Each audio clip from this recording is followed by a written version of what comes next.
صاحبو، دکھ کیا ہے، غم کیا ہے؟ واصف صاحب بڑی پیاری بات کہتے ہیں اللہ کی مرضی اور آپ کی مرضی میں فرق کا نام دکھ ہے، غم ہے۔ اور آپ کو ایک مزے کی بات بتاؤں، اکثر و بیشتر اللہ تعالیٰ ہماری مرضی مان لیتا ہے،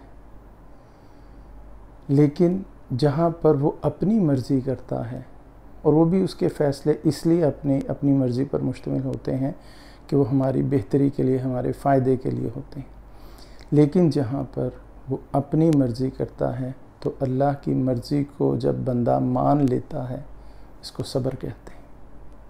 ہمیں سے کون ہے جس پر مشکل وقت نہیں آتا؟ ہمیں سے کون ہے جو اس تکلیف سے نہیں گزرتا؟ ایسے میں یہ صبر ایک بہت بڑا سہارا ہے، مگر یہ صبر کا لفظ جیسے اب ہم لوگ اس سے چڑ گئے ہیں۔ لوگ ہم سے ہمارے دکھوں اور تکلیفوں میں یہ ضرور کہتے ہیں کہ صبر کرو بیٹا، اس غم پہ صبر کرو، میرے بھائی اس غم پہ صبر کرو، مگر کوئی یہ نہیں کہتا کہ صبر کیسے کرنا ہے۔ ہمیں کوئی یہ نہیں بتاتا کہ اس دکھ اور تکلیف کے اس مشکل مرحلے کو کیسے جھیلنا ہے۔ ہم سب اس میں سے گزرتے ہیں، اور یقین جانیے صبر کے بغیر کوئی سہارا نہیں، کوئی آسرا نہیں۔ صبر کیسے کرنا ہے؟ پچھلے دنوں میں نے ایک واقعے سے سیکھا، میں آپ سے ضرور عرض کروں گا۔ وہ واقعہ ہوا کچھ یوں کہ ہمارے گھر کی پچھلی سائڈ پہ اے سی کا جو آؤٹر ہوتا ہے، اس کے اندر ایک چڑیا نے، ایک جوڑے نے گھونسلہ بنا لیا۔ اے سی جب موسم بدلا، اے سی چلانے کے لیے جب ہم نے اس کی صفائی کروانے کے لیے جب اس کے پاس گئے، اس کو کھولنے کے لگے، تو پتہ چلا وہاں پہ اس کے اندر چڑیا نے گھونسلہ بنایا ہوا ہے۔ اس کو جب کھول کے دیکھا تو اس کے اندر 4 انڈے اس نے دیے ہوئے تھے۔ مجبوراً اس اے سی کو وہیں پہ بند کرنا پڑا، اور ہم نے یعنی گرمی کے اس دنوں میں ہم نے پھر کہیں اور سیٹلمنٹ کی، اور اس اے سی کو ہم نے چلایا نہیں۔ لیکن ظاہر ہے چونکہ تنگی ہو رہی تھی، اس لیے تھوڑے دنوں کے بعد میں دیکھتا کہ اب کب وہ اس کے اندر سے بچے نکلیں گے اور وہ اڑیں، اور اس کے بعد ہم اس کے اس گھونسلے کو اتاریں اور اے سی اپنا استعمال کر سکیں۔ تو میں نے جب بھی اس اے سی کو یعنی اس کے گھونسلے کو دیکھنا چاہا تو میں دیکھتا نہ جانے کہاں سے وہ چڑیا اور وہ چڑا اڑ کے آ جاتے اور اس کے قریب بیٹھ جاتے اور زور زور سے چیخنے لگ جاتے۔ اس کی چہچہاہٹ نہیں تھی، وہ زور زور سے چیختی تھی، جس طرح ایک الارم بجا کے خطرے سے آگاہ کرتی تھی، اور اس کا بس نہیں چلتا تھا اور تڑپتی تھی، بے قرار ہو جاتی تھی۔ بہرحال میں نے اس پہ نظر رکھی، تھوڑے دنوں بعد پتہ چلا کہ اس انڈوں میں سے اس کے بچے بھی نکل آئے۔ اس کی آواز آتی تھی ہلکی ہلکی، پتہ چل گیا کہ اس میں سے بچے نکل آئے۔ تو ایک دن میں نے محسوس کیا کہ اس کے گھونسلے میں سے اس کے بچوں کی آواز نہیں آ رہی۔ میں تھوڑا سا پریشان ہوا، اتنے میں دیکھا کہ ایک اس کا جو بچہ تھا، چھوٹا سا چڑیا کا بچہ، وہ نیچے گرا ہوا تھا۔ بہرحال اس کو اٹھایا، اس کو ایک محفوظ جگہ پہ رکھا۔ اتنے میں وہ چڑیا اور چڑا دونوں اس کے پاس منڈلاتے رہے۔ میں اس آؤٹر کے پاس گیا، اس کو میں نے کھولا تو دیکھا کہ اس کے باقی 3 بچے تھے وہ مر چکے تھے، اور اس طرح تھے ان کی حالت کہ ان کے اوپر چیونٹیاں چل رہی تھیں اور ان کا پورا جسم سرخ ہو چکا تھا۔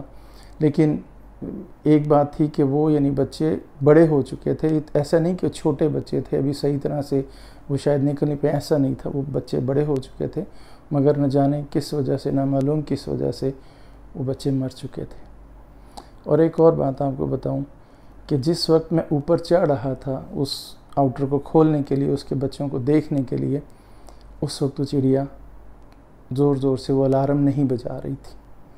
اس کو پتہ تھا کہ اب وہاں پر کچھ نہیں بچا۔ اس کی ساری امیدوں کا مرکز وہ ایک بچہ تھا جو بچ کے نیچے اس نے چھلانگ لگا دی تھی۔ بہرحال وہ بچہ کمزور تھا، ہم نے اس کو پانی پلایا اور جو کچھ بھی کر سکتے تھے ہم نے کیا۔ 2 دن تک وہ بچہ زندہ رہا، اور چڑا اور چڑی دونوں اس کے سرہانے بیٹھے رہے۔ وہ اس کو دیکھتی تھی مگر اس کے پاس نہیں آ سکتی تھی۔ 2 دن کے بعد وہ بچہ بھی مر گیا۔ بہرحال جب اس کے گھونسلے میں کچھ باقی نہیں بچا تو ہم نے وہ گھونسلہ بادل نخواستہ اٹھایا، اس کے بچوں کو، وہ جو مردہ بچے تھے اس کو پھینکا باہر اور اس کو صفائی وغیرہ کروا کے ہم نے پھر اپنا کام شروع کر دیا۔ لیکن وہ بچے اس کے، اور وہ جو چوتھا بچہ تھا وہ بھی 2 دن کے بعد مر گیا۔ بتانے والی بات یہ ہے کہ جس دن اس کا وہ بچہ بھی مر گیا، اس سے اگلے ہی دن میں نے اس کو اسی جگہ پر اللہ کی تسبیح بیان کرتے ہوئے ویسے ہی دیکھا۔ میں حیران رہ گیا کہ اس کے بچے مر چکے ہیں، اس کی دنیا لٹ چکی ہے، اس کا گھر ختم ہو چکا ہے، اتنا بڑا، اس کی پوری زندگی کی کمائی ختم ہو چکی ہے، لیکن وہ پھر بھی اگلے دن صبح ہی اپنے رب کی تسبیح بیان کرنا نہیں بھولی۔ وہ اسی طرح ہی اپنے رب کی تسبیح بیان کر رہی تھی، اس کی حمد بیان کر رہی تھی۔ میرے دل میں یہ خیال ایک بجلی کی طرح گوندا کہ اس کو اس غم میں، اس مشکل وقت میں وہ کیا چیز ہے جو اس کو اپنے رب کی طرف لگانے پر وہ لگی ہوئی ہے اپنے رب کی طرف۔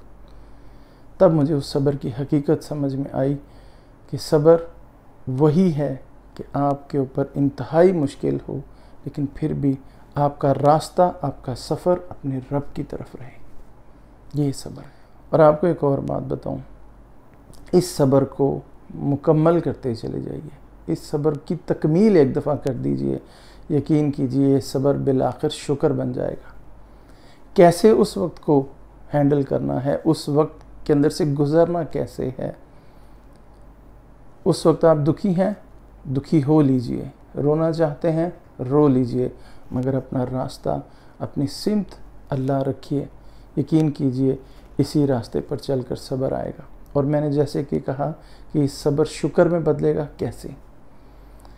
اب اسی صبر کو مکمل کرتے چلے جائیے، اور جیسا کہ آپ کا اور میرا ایمان ہے کہ ہم جب اگلی زندگی میں جائیں گے، جب اللہ کے سامنے قوموں کی قومیں گھٹنوں کے بل بیٹھی ہوں گی اور ہم انتظار ہوں گے اللہ فیصلہ کرے ہمارے بارے میں، تو اس وقت یقین کیجئے وہ اللہ کا بندہ، وہ اللہ کی بندی جس نے اللہ کی خاطر صبر کیا تھا، جس مشکل وقت میں بھی جس نے اللہ کا دامن نہیں چھوڑا تھا، وہ اللہ سے چمٹا رہا، وہ اللہ سے چمٹی رہی، اس وقت وہ اللہ اپنے اس بندے کو، اس بندی کا نام لے کر پکارے گا، کہاں ہے میرا وہ بندہ، کہاں ہے وہ میری بندی جس نے میری خاطر صبر کیا تھا، میں نے اس کے جگر کا ٹکڑا اس سے لے لیا تھا مگر اس نے میری خاطر صبر کیا، کہاں ہے وہ؟ اس کو بلایا جائے گا اور اللہ اس کو اپنے ساتھ بٹھائے گا۔ یہ میں اپنی طرف سے بات نہیں کہہ رہا، اللہ نے جگہ جگہ قرآن میں کہا ان اللہ مع الصابرین، اللہ صبر کرنے والوں کے ساتھ ہے، مع الصابرین، ساتھ ہے۔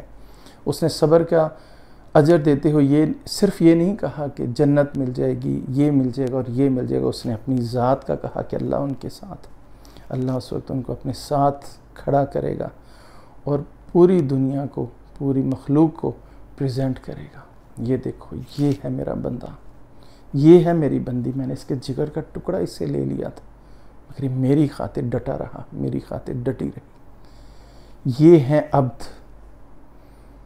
اللہ ان کو پریزنٹ کرے گا اور ہم سب لوگ ان لوگوں کو رشک کی نگاہوں سے دیکھیں گے۔ سوچئے اس مقام و مرتبے کو، اس منصب کو ذرا ایک لحظے کے لیے اپنی نظر میں، اپنے دل میں لے کر آئیے، اپنے تصور میں لے کے آئیے۔ اس وقت جب آپ کو اللہ یہ مقام، یہ مرتبے، یہ منصب نواز رہا ہوگا، اس وقت آپ دنیا میں کس چیز کا شکر ادا کریں گے؟ دنیا میں گزرے ہوئے واقعات کا کس چیز کا شکر ادا کریں گے؟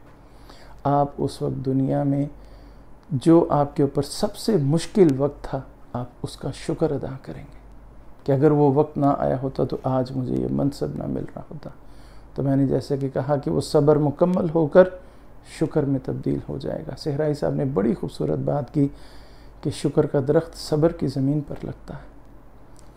تو جب بھی کوئی مشکل آئے، جب بھی وہ پریشانی آئے، جب بھی دکھ میں جینا مشکل ہو جائے، دم گھٹنے لگے، اندھیرا چھا جائے، تو اپنے اس صبر کے اگینسٹ جو آپ کو اجر ملنے والا ہے، جس کے اگینسٹ آپ شکر کریں گے، ان لمحوں کو لے آئیے، تو آپ یہ جان کر حیران رہ جائیں گے کہ آج جس کے لیے صبر کرنا مشکل ہے، کل کو وہی واقعہ وہی وقت میرے لیے باعث شکر بنے گا، میں اس وقت کا سب سے زیادہ احسان مند ہوں گا۔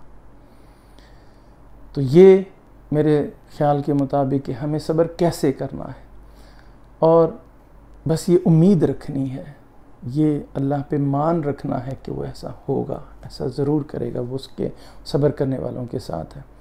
اور امید سے ایک بات یاد آ گئی، اور میں نے اس کہانی کا اینڈ آپ کو نہیں بتایا، چڑیا والی کہانی کا۔ جس وقت اس کا وہ بچہ بیمار تھا، 2 دن وہ بیمار رہا، میں نے ایسا کیا کہ ایک چھوٹا سا خوبصورت سا گھر باہر سے خرید کر اسی جگہ پر لگا دیا جہاں پر اس نے گھونسلہ بنایا تھا۔ تو جس دن اس کا وہ بچہ مر گیا، اس کے اگلے دن وہ تسبیح بیان کر رہی تھی، اور آپ یقین جانیے اس وقت وہ دونوں چڑیا اور چڑا مزید ایک گھر بنانے کی تیاری کرنے لگ گئے تھے۔ وہ میرے اس نئے رکھے جانے والے گھر میں وہ تنکے اسی طرح جوڑ رہے تھے جس طرح پہلے رکھے تھے، اس سے اگلے دن جس دن اس کے بچے مر گئے تھے۔ اس چڑیا نے غالباً کہیں سے سن رکھا تھا، فَإِنَّ مَعَ الْعُسْرِ يُسْرًا، إِنَّ مَعَ الْعُسْرِ يُسْرًا، ہر تنگی کے ساتھ آسانی ہے۔ بعد نہیں کہا اللہ نے، إِنَّ مَعَ الْعُسْرِ يُسْرًا، ہر تنگی کے ساتھ آسانی ہے، بعد نہیں، ساتھ۔ اس نے شاید کہیں سے سن رکھا تھا، اس کو اپنے رب پر امید تھی، اور وہ اسے اگلے ہی دن ایک نیا گھونسلہ، ایک نئی دنیا بنانے اور بسانے جا رہے تھے۔ تو صاحبو، اس طرح ایک بات اور میں ضرور کہوں گا کہ جب ہم اپنے کسی عزیزوں، دوستوں اور قریبیوں سے ملیں اور آپ دیکھیں کہ وہ بچہ، وہ بندہ، وہ بندی اللہ کے اس سفر پر چل پڑا ہے، تو اسے یہ مت کہیں کہ صبر کرو، اس کو مبارکباد دیجئے اور اسے کہیے کہ ہاں بیٹا تو صبر کر رہا ہے، ہاں میرے بچے تو صحیح راستے پر جا رہا ہے، کمال صبر کیا ہے تو نے، اب انتظار کر اپنے ملنے والے اس اجر کا، اب انتظار کر اب اس نئی دنیا کا۔ اس کو ایکنالج کیجئے کہ وہ واقعتاً صبر کر رہا ہے۔ تو دوستو، اس چڑیا نے تو پتہ نہیں سنا یا نہیں سنا، لیکن ہم نے یہ بات ضرور سنی ہے اور جانی ہے، إِنَّ مَعَ الْعُسْرِ يُسْرًا، فَإِنَّ مَعَ الْعُسْرِ يُسْرًا، ہر تنگی کے ساتھ آسانی ہے۔